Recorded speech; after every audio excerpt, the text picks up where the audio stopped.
pipa.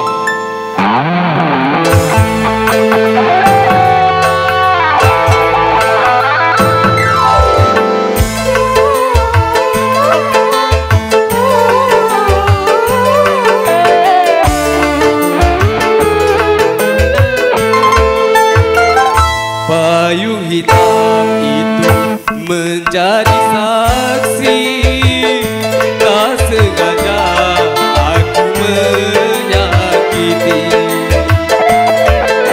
Sering ku kirimkan surat padamu, namun tak satu pun terbalas. Mengapa? Mengapa?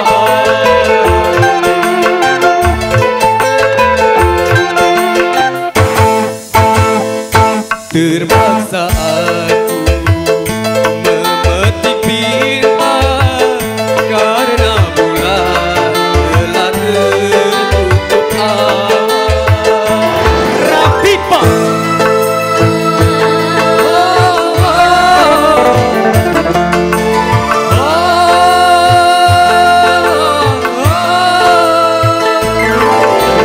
Sek Rapipa.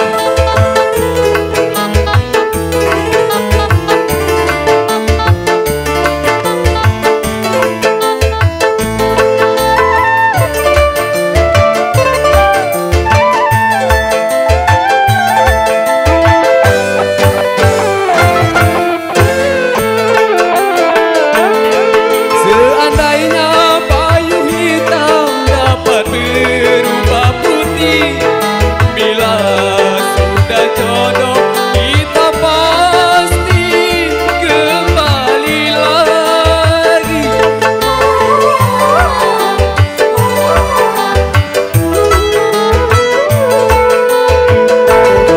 Cincin emas yang di tangan jangan engkau lepaskan.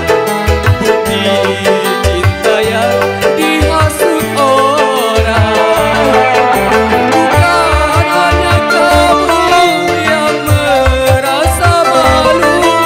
Hatiku pun masih terasa sakit. Terpaksa aku